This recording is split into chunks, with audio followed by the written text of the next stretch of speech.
We're live. Or not live, Nice. we're recording. All right, Kyle, take charge. I'm gonna sit here and try not to fall asleep in my chair. Okay. Welcome to the Random Hour. As usual, I'm Kyle, and I'm joined with Devin of More Sports.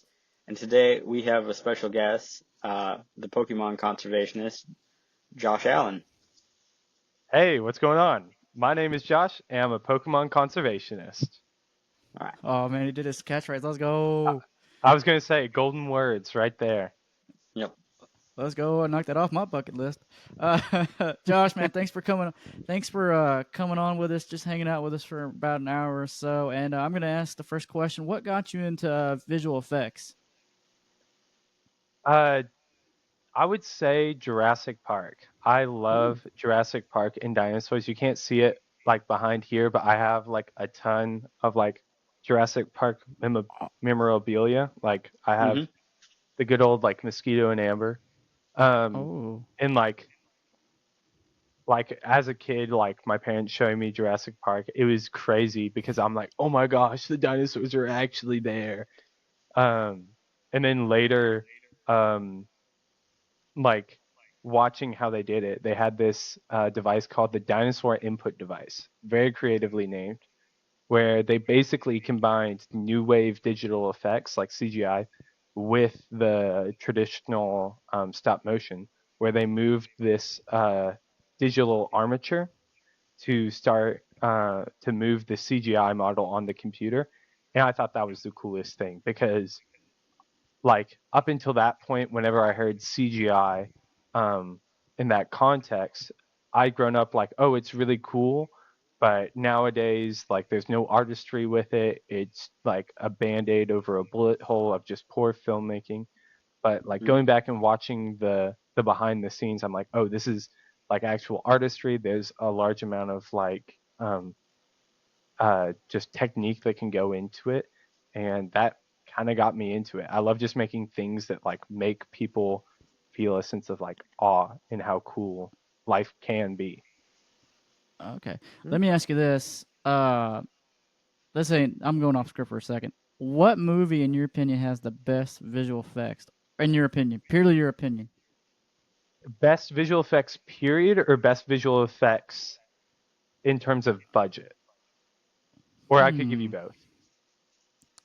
You know what? Sure, we'll do both. I think best CGI period, it has to go to Avatar Way of Water. That Mm-hmm. stuff is groundbreaking. Um, it's like if you look at the water is like probably some of the hardest stuff to ever do in CG. Because like the simulation itself, you have to incorporate a certain amount of randomness that's just you can't really factor in for. And so it's this massive magic trick of trying to um, fake randomness. But if you look at the water on like on screen, it's perfect. You can see like the film of like the seawater. You can see like the undercurrents. You can see the top currents. It's incredible. Like Weta has done a great job. That's why I celebrated whenever they like followed me on Instagram. That was such a huge thing. Uh, Weta Studio, um, because they are just craftsmen over there in New Zealand. Um, Best CGI for budget. I really like the way that Everything Everywhere All at Once did it. It's pretty minimal, but like for the budget as kind of an indie like A24 film, they were able to like do a lot of things practically and then enhance it with CGI, which is kind of how you have to do it. Like if you're doing it on a small budget, do as much as you can practical and let like the CGI just be a sprinkle on top that brings it, that much over. Mm-hmm. Okay. What do you think about The Incredibles? Because they had to make, for as far as animation goes, Mhm. I know they had to redo a program so that which changed a bunch of films because they had to make a new texture pack basically to where how it affects hair and water. Yeah, well, the thing is as well, interesting story. If you look back at DreamWorks in that same era, Hmm. they were making Shrek. Um, and hair, they couldn't do hair. If you look at all Hmm. of the all the characters, like the person with the most hair is Lord Farquaad, and he only takes his hat off like once in the film. And for the most part, his hair is either hand animated or Mhm. just ran off of like two strands on either side. And if you look at Fiona, she never takes her hair down. It's always in a ponytail. And so hair Yeah. has always been like a hard thing to do. And so um, with Incredibles, it's insane what they were able to do, especially for that time. I mean, it looked great, and especially with Mrs. Incredible, with her, you know, superpowers being so dynamic, but the hair making sense. It's awesome. Even if you look at some of the other Pixar stuff now, I'm not as big as like an animator or like a Colossum guy, but they have basically like their own Edna mode. I can't remember her name. I feel like I'm not Yes. doing her justice. Um, but like they have like full departments just made for like cloth sims and like Hmm. creating clothing for CG characters, and it's incredible like the work and the amount of efforts they put in over there. I really hope that the script writers can catch up with the artistry. Yep. Um, I've got a question. This, well, I will go off script. What made, what inspired you to make Pokemon documentaries? Or, Um, I I'll tell y'all this story here. I was very much inspired by, I believe his name was Elias Entertainment. I'll look it up real quick because this dude really does deserve a shout out. But he did this uh, basically Pokemon documentary about I think it was like a Magikarp, Mhm. and here, sorry, I'm looking up.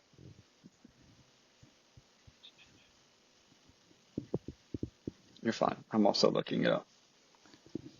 I'm not looking it up because Yeah, it I was don't want any Elias bad luck. Entertainment, and the Hmm. name of the video is Pokemon in Real Life Full Episode, Poke National Geographic. And it was really great Okay. CGI, and I recognized the software that it was in turn, like I recognized it as Blender, and I thought that it was the coolest thing. I ended up reaching out to him, and I'm like, hey, if you need any help with like Blender or texturing or like literally anything, let me know.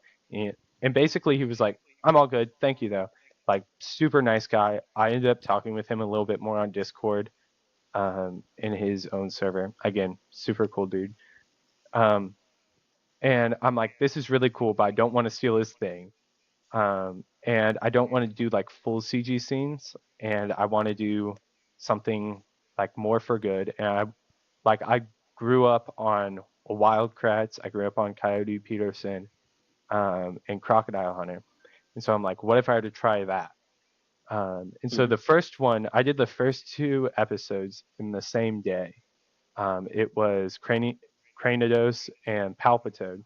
And whenever I did the Palpitoad one, it was like I said, like, hey, go ahead and check out like ASA, amphi- it was, yeah, Amphibian Survival Alliance, and I was not like quote unquote Instagram famous at that point. Like I think I had maybe 200 followers of just miscellaneous friends and family, and so I'm like, Hmm. oh, this would be cool. Maybe it'll get like 1,000-ish views, and we can raise like a couple bucks for like a really cool charity. Um, but yeah, I mean, the first one ended up taking off. I think it's sitting at a little over 2 million views. And then for the second one, I'm like, okay, wow. I need to put a little bit more um, oomph into it. And so I kind of doubled down on it.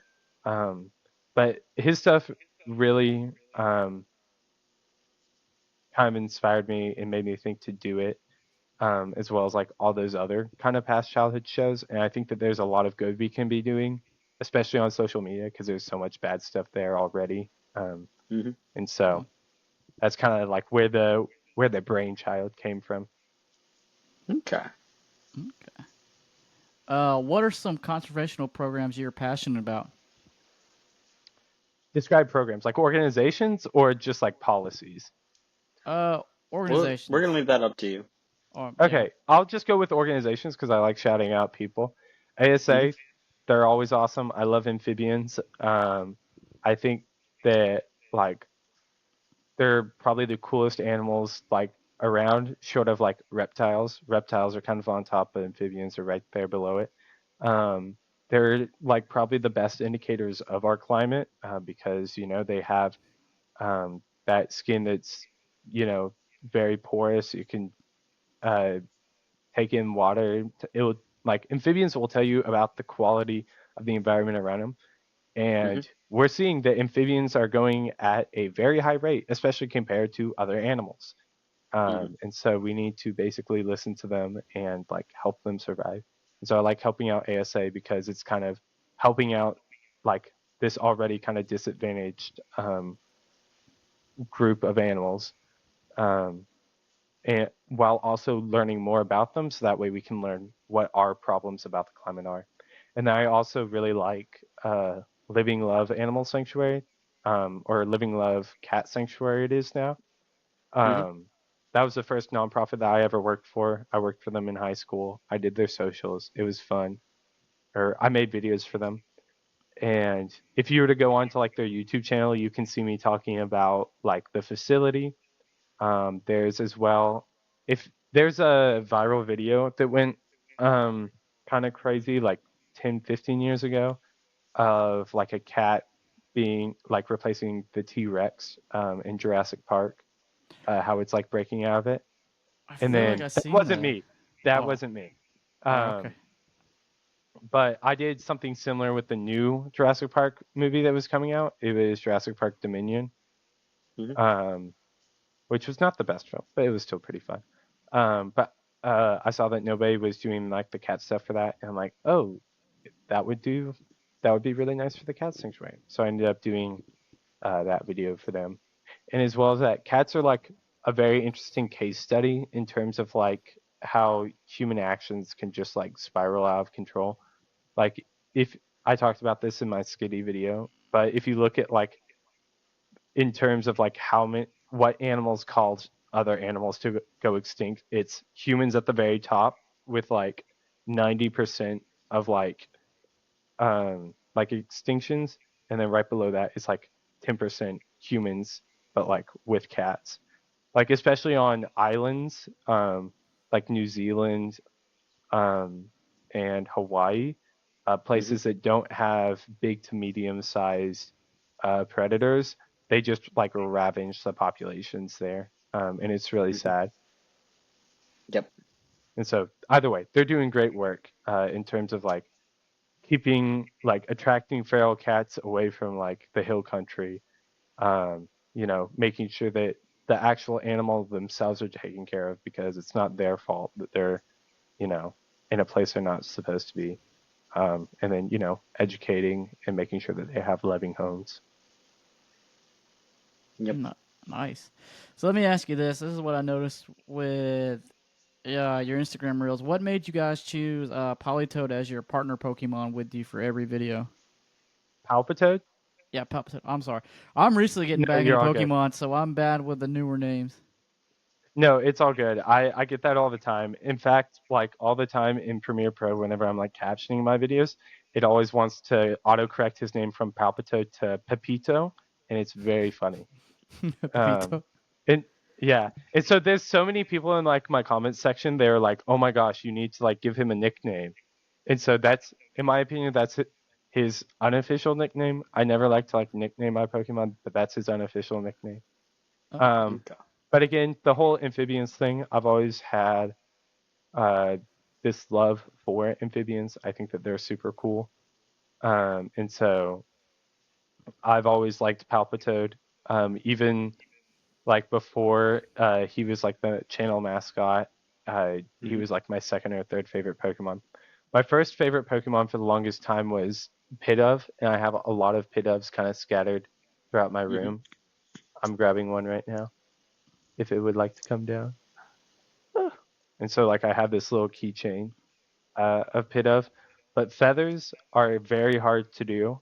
Um, and whenever I started, I was only on my Apple MacBook.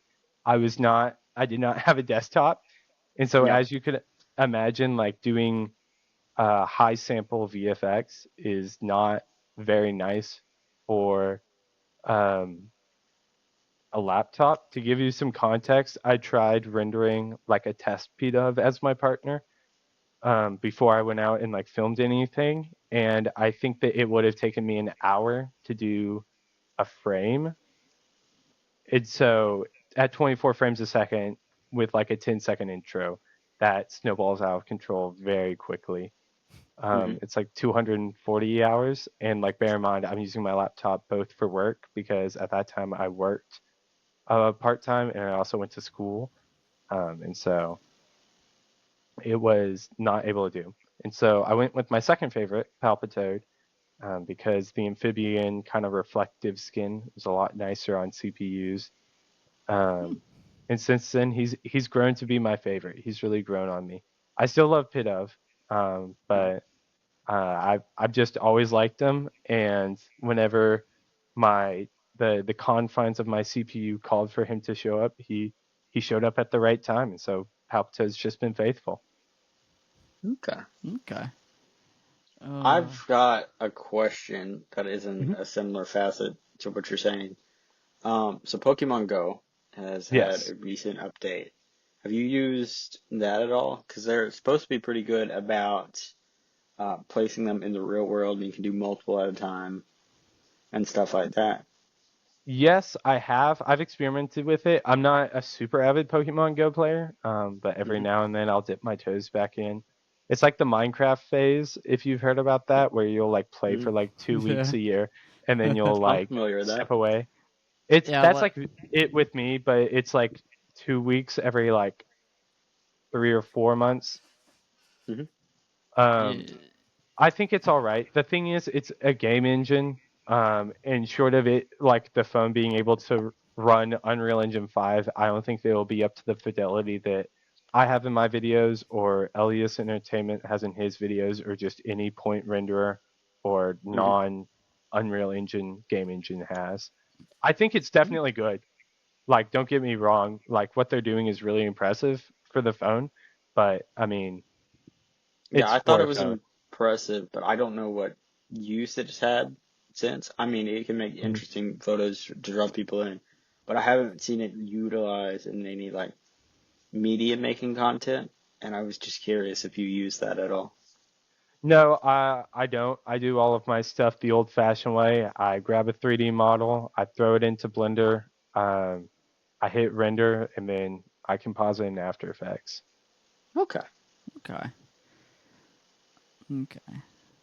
Our Makes sense. next question. If you could build a Pokemon team right now, who are your six Pokemon? Or do you think you'd be a Pokemon Ranger?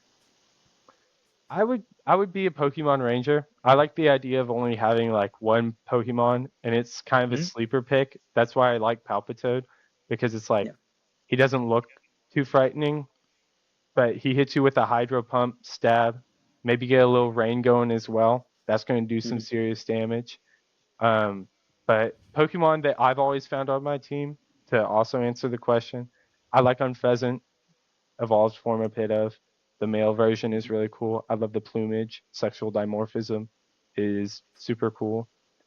Um, I'm starting to like a lot more bug types as well. Golisopod could probably find a place on the team as well. But so that way there's not a type overlap. I might go with Cinescorch as well. Um, I've really been liking Galvantula as well. I'm overlapping on the bug types, but I don't care. I love arthropods. Hmm. Um, and then probably uh, a Morris um, or Aurorus because I really like um, sauropods. I love Yeah. sauropods. They're like my favorite. I guess it would be order of dinosaurs. And then for my last member, I'm probably taking Crustal. I like Crustal. Hmm. I have a pet hermit crab. He's awesome. And again, 3 bug types, but I don't care. They're all awesome. Yeah. You know what I've noticed with Pokemon recently is they're Let's making. hear it. This is what I've noticed in the games recently since I've kind of gotten back in it. Back in Mm-hmm. the day, in my opinion, back in the day, bug Pokemon were kind of like, okay, bugs are cool until you get to the cool like Charizard or whatever, right? But nowadays, especially in Pokemon Legend of Arceus, because like I'm trying to complete that Pokédex and I'm doing my first ever run through of Sword and Shield. Bug Pokemon are OP right now.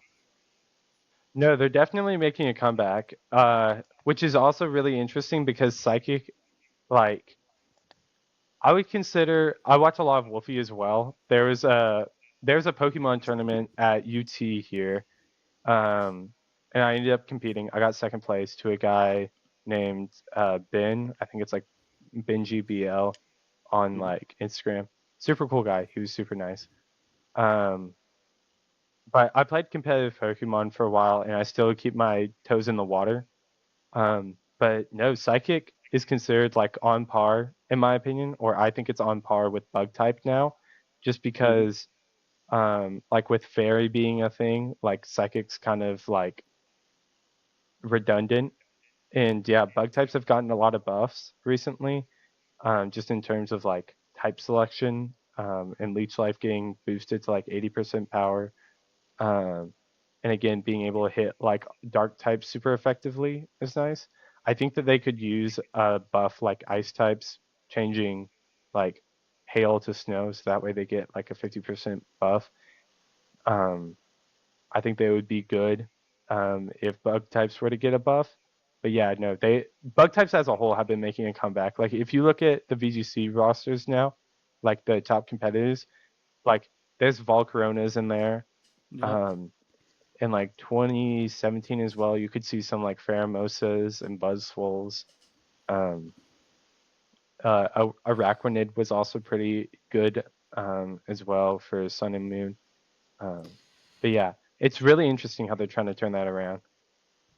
Haven't played Okay. Sun and Moon, but in Legend, have you played Legend of Arceus? Yeah, Scizors are kicking my butt every time I play it.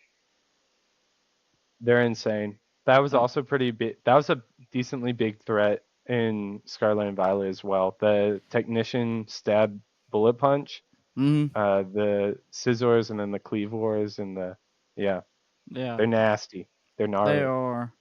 Yeah, Scarlet. I could sit here and talk about Scarlet forever. I haven't beaten Scarlet yet. I also have Scarlet too. That's what got me back in it when my brother surprised me with a Switch. But if I could talk about Scarlet, that'd be like a whole 2 hours. But I like them both. But in my opinion, just noticing it, bug types are making a comeback, and it's like, okay, this is a first.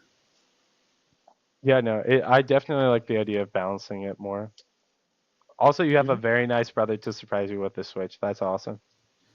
Yeah, no, it was like we growing up back in the day with all the Game Boys and stuff like that, and it was like I started playing. We played it all the way from the original 2010 with Pokemon Black and White, and it's like okay, I outgrew it, and then he gave me the Switch, and I was like, I'll get back into it.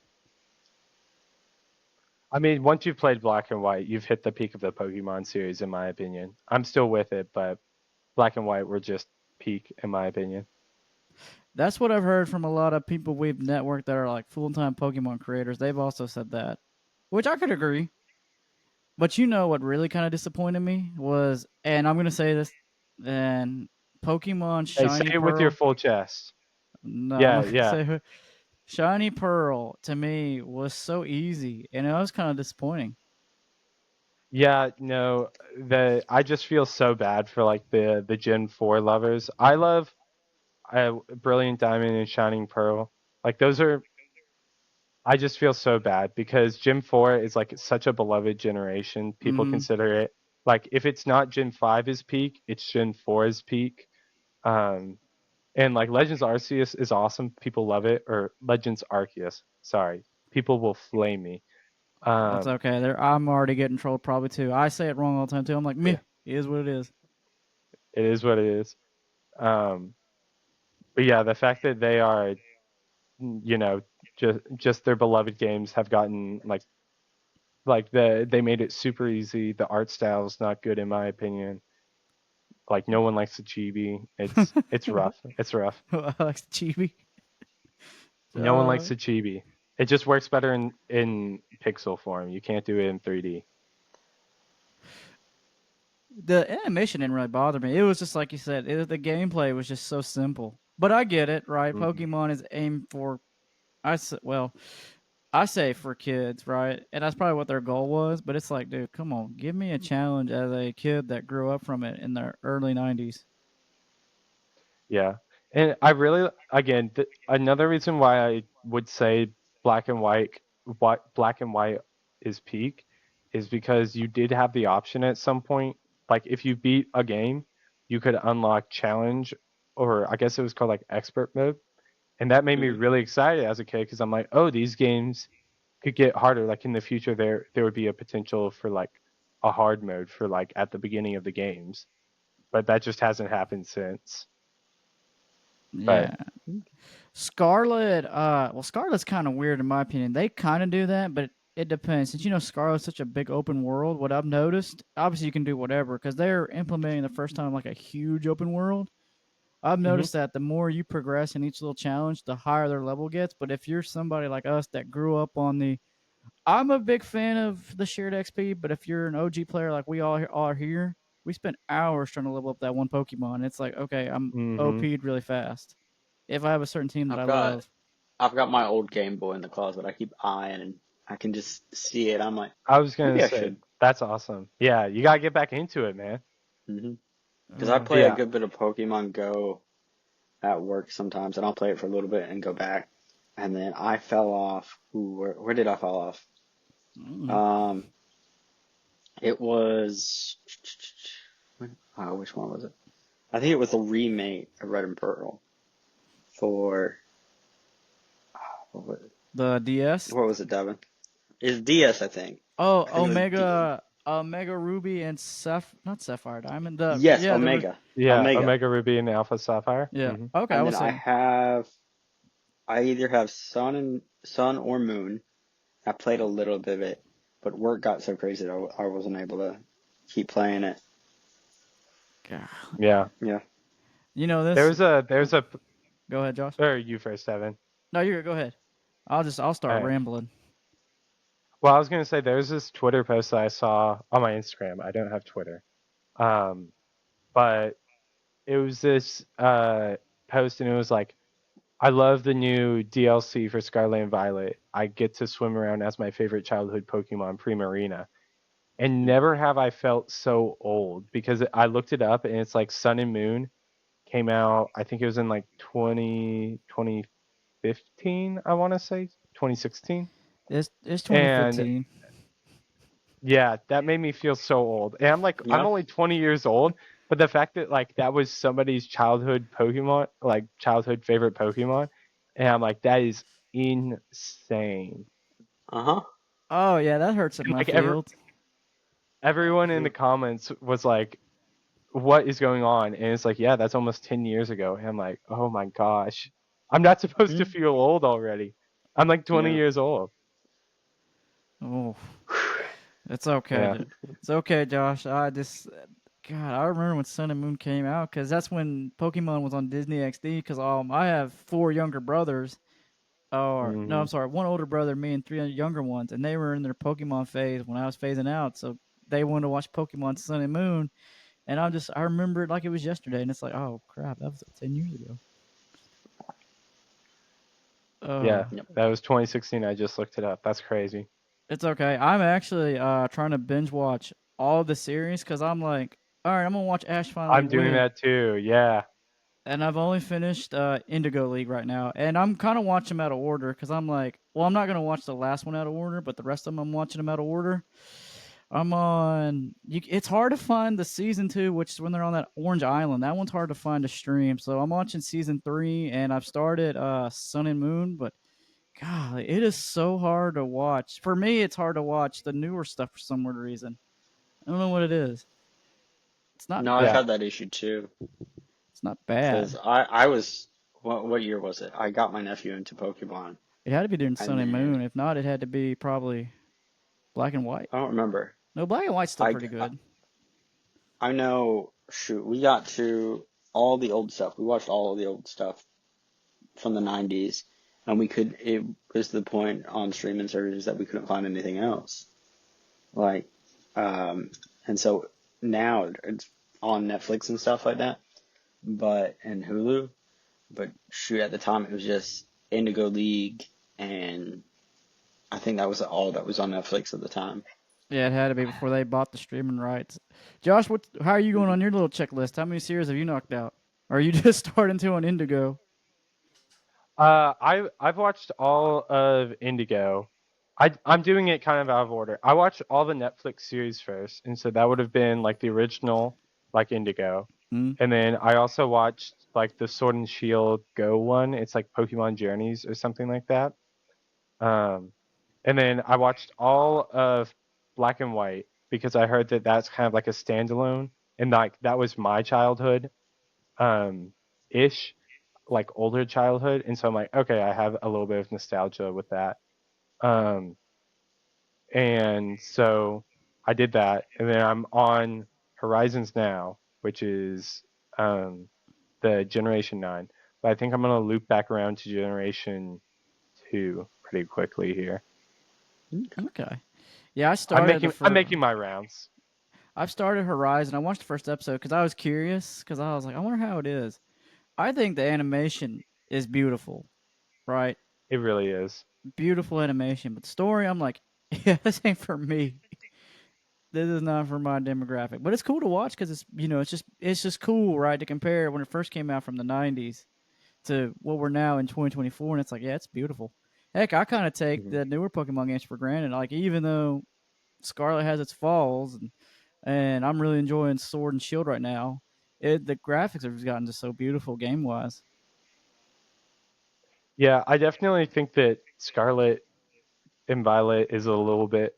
I like the look of it a lot more than most recent Pokemon games. I think that Sword and Shield look abysmal, in my opinion. Like just ages behind the tech. Um, like I wrote a whole research paper on this for one of my college classes because UT will let you do that. No way. But like, yeah, I know it's awesome. But um, my main gripe with Nintendo has been the fact that they keep coming out with gimmick consoles rather than actually investing in like horsepower for their stuff. Because Mhm. the fact that we're only now getting normal maps and like actual textures for the Pokemon is insane. Where it like if you look at old Pokemon games, and by old I mean like Sword and Shield, and let's go Pikachu and Eevee. All the models look super smooth, like up from like X and Y, like all the models look smooth. Whereas like now, you can see like the texture on them. Some look metallic, some look like they have feathers, some look like they have fur, and that's something in 3D and game design called normal mapping, where there's a texture driving the light, telling it which way to bounce to the camera based on the values in that texture. It's really cool looking. It looks like iridescent purpley. And games have had that forever because it's really easy to render. Because basically, it's just a color texture, only except instead of telling what color it should be, it's how much light should hit the camera. Um, like again, it's been there forever, but Pokemon has almost never had that until now. And even whenever they do have it, the game runs terribly. But I feel like we could have much better open world mechanics, much better battling like views. Like I think that the artists who are making these games aren't really at fault. It's more so the limitations they're having to be under that Nintendo is just like, oh, you have to use this console that has like one megabyte RAM. You have to deal with it. Um, Mhm. yeah, that's my soapbox there. But yeah, I very much all that to say I like the look of the newer games. It's a step in the right direction. Okay.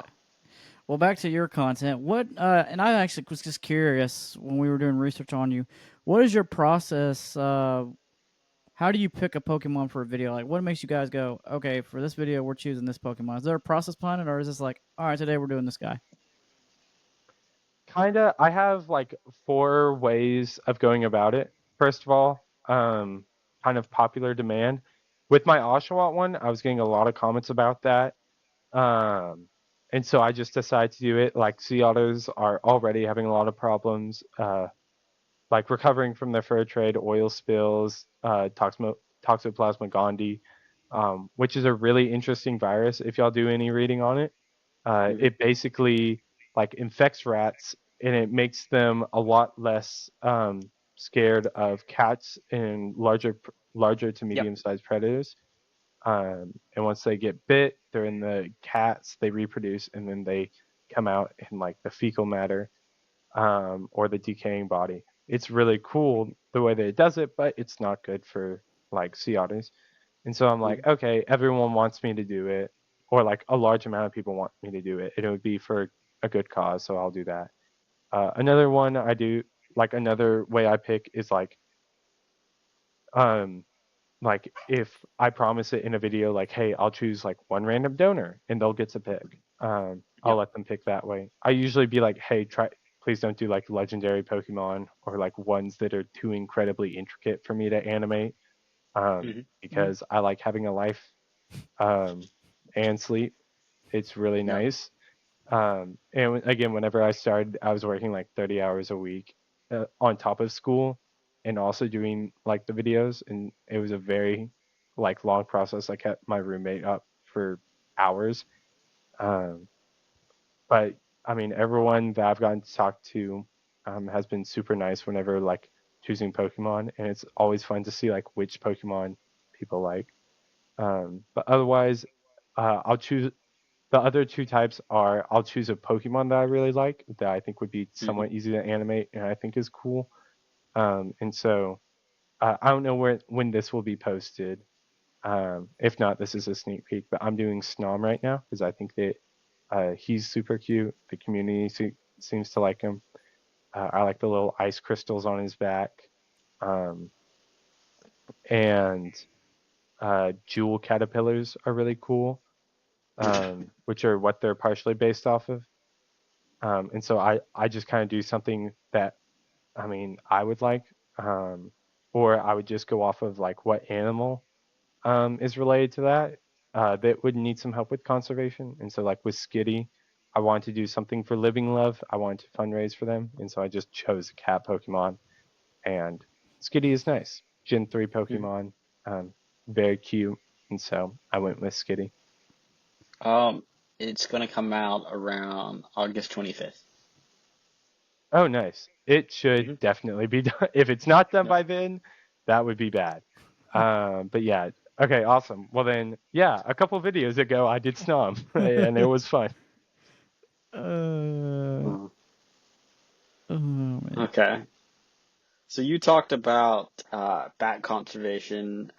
You learned for the Woobat video. Hmm. Can you give us a brief crash course in some bat conservation? Yeah, of course. And I'll give this guy a shout out real quick. I'm like the opposite of this guy's Kendrick Lamar.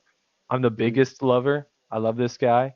Merlin Tuttle, he basically saved. He did all of the Bats PR. I'll give you all a crash course on him, and then intertwine how bats are awesome. Um, Hmm. but basically, I live in Austin. I've lived around Austin all my life. I'm a Texan, born and raised. Um, and here in Austin, we have, or just Texas in general, has the world's largest bat colonies. They're awesome. For the most part, it's Mexican free-tailed bats, which are really cool. If you get into like any of the bat, um, like stuff at all. It's really cool. Bats make up 40% of like described mammals, which is like an insane amount. Like if I were to, have a bag of literally every mammal that we've ever found and stick my hand in it and come in and draw something out, about half the time it's going to just be another bat. They're awesome. Hmm. Um, Especially if you start getting into like leaf nose bats, like the leaf nose bat, clade. They're awesome. They have like crazy looking nose. Sorry, I'm nerding out. Let me get back on That's track. okay. No, That is no, okay. you're That fine. is Yeah, Oh, we're a trust me, nerd we Sunbeats are. podcast, yeah. so Yeah, we're nerds, and we run Uh, off of caffeine and AHD. So trust me, we've had some very interesting typically conversations. when yeah. animal fun facts get brought up, it's much more in a sinister tone. Um, so yeah. Yeah, Kyle, Well, with your I mean, most zoology leaf nose degree. bats are. Oh, you have a zoology degree? I have a degree in ecology and field biology, so we have a third podcast called Popcorn Buckets, and we reviewed The Shape of Water. And I'm Ooh, like, okay. so physically speaking, this is how most frogs and amphibians reproduce. And he went And on that so spill. logically, this does not make sense. I will send And you a he's link to like, that episode. It's Devin's out. just like, Yeah, Devin's that like, sounds what? so awesome. Oh yeah. And then Um, I have fun with it. I like learning things Oh, you did, because and I was I get scarred. bored and I learn things. I was And scarred. I didn't even when know I that about learn fish people. things, I was yeah, scarred we that also day. did, yeah, yeah. When I learn things, Devin suffers. Well, not only that's such that, a funny way to put it. the movie also scarred me a little bit. I said, "Oh, that's so sweet. It's a love story." Oh my, this went from being a love story Yeah. to one of those films, which Mhm. is also another great movie if y'all haven't seen it. Del Toro, in my opinion, makes some pretty awesome. I say monster film, but pretty cool practical effects with a mixture of CGI, which is funny because I just watched. I was actually doing some editing earlier today, and I was listening to Hellboy: The Golden Army in the background. It's funny that Oh wow, yeah, that's not that's a good not a one. bad little film. Hmm? Uh, All right. let's see. But our next question is oddly enough fitting. What is something else you nerd out about? Definitely dinosaurs. Hmm. Um, I love dinosaurs. I love phylogenies. I love evolution as well, which might be Hmm. crazy. Keep your britches on. I'm a Christian, but I love like evolution. I Hmm. love phylogeny. I love like origin of species. Um, if you're into that sort of thing, I cannot recommend Clint's Reptiles enough. Yeah. Um, he makes full phylogeny videos breaking down like how animals are related. It really helped me to better understand like where some dinosaurs came from, how they relate to each other, and like what distinguishes it. Um, Hmm. I'll tell you. Okay, so here's a funny story. So the way that you can identify a tyrannosaur is a structure called the arctometatarsus, where basically the three leg bones here. I think it would be like the metacarpals, or no, that's the hand. Um, Hmm. the I think. the ankle bones Yeah. or the tarsals, yeah. But they basically pinch off in the middle. No other Hmm. theropods have this structure, but the middle one is pinched in between the two. So Hmm. if you look at the dinosaur ride in Disneyland, it has an arctometatarsus, but Hmm. it has a Carnotaurus skull. And so it's really just a fake Carnotaurus skull on some sort of Tyrannosaur cast. Yeah. And as well as that, um, for the um, for one of the Wikipedia pages as well, this is like my paleontology claim to fame. I edited the language on that to reflect that the Arctometatarsus, and then also for Coelophysis bowery, Hmm. which is another really cool Triassic theropod that didn't have that structure, but it's just a cool theropod in general. Okay. Um, it was named after a German biologist, ecologist, and he wasn't given credit for that name. And so I also got to edit that Wikipedia page and be like, hey, that's where that came from. Yeah. Also, I want to loop back to the bat thing because I didn't Hmm. get to finish that thought, if that's okay with y'all. No, go ahead. That is perfectly fine. Yeah, of course. I love Honduran white bats. They're awesome. Hmm. They look like little ping pong balls. And basically, Merlin Tuttle, everyone in Austin wanted to burn down the bat colony that was under South Congress Bridge, and because I forgot about that. they thought that it was gonna be like rabies outbreak, it was gonna be awful. But then Merlin Tuttle came along and it's like, hey, these things are pollinators. They're really good for controlling insect populations. They're a key role in like the Texas ecosystem. Like their poop is great for like fertilizers. The amount of times I've heard it smells like Fritos from like tourists, they'll be like, "Oh yeah, we just went to the Bat Bridge. It smells like Fritos there." And I'm like, "Yeah, that's bat poop." Um, Yeah. it like that like that's that's the that's the type of education and conservation I like through education. Hmm. Um, and yeah, that's just kind of bats in general. They play such a key role in insect population. There's some that are Pollination. pollinators. Um, There are some that are parasites like vampire bats as well. But Mhm. even those are valid. Like they're like one thing They've got a about good community behind them because if one of them is starving, they'll give them blood to help them keep going. really, I didn't know that. That's Mhm. so cool. But yeah, one thing I like about like evolution is it's like, yeah, every animal is here for a reason. Like if Mhm. it wasn't an integral part of like the ecosystem, or if it didn't have a niche, then it would have died out. It wouldn't have been the most fit. Um, and so like it really, I think that lens of like looking through ecology and phylogeny really helps people better appreciate like the small and the large, no matter what they are, and just learn Mhm. better. Because then you won't be afraid and want to, just, burn Yep. or get rid of 1.5 million bats, because that's not a good thing. Oh yeah. Uh, All right, By the way, Devin. sorry. Oh, you're no, fine. no, and you're fine. Yeah, Josh, that's pretty much all our questions we got for you. Is there anything you would like to plug in before we close it out?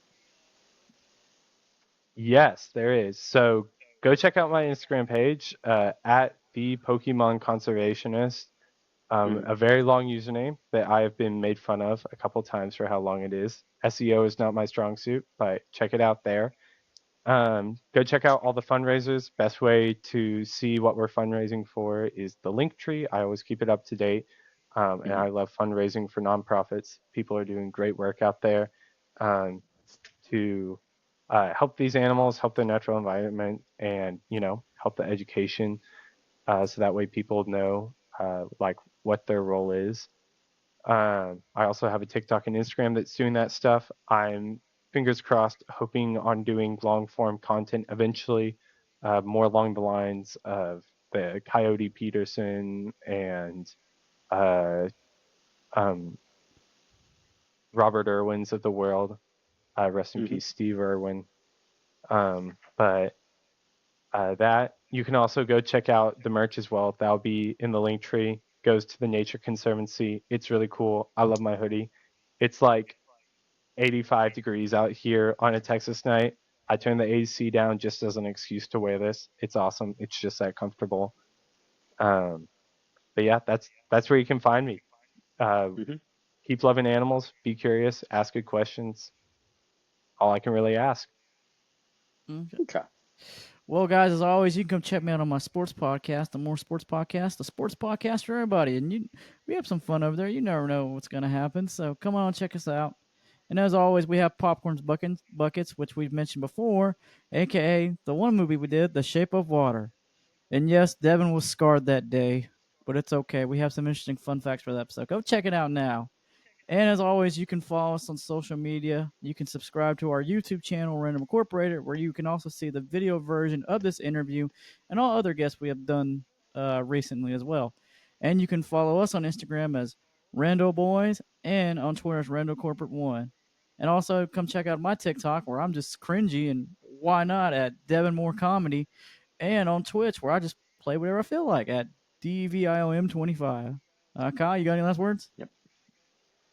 I do not, but all of those links will be in the description, so make sure you check that out.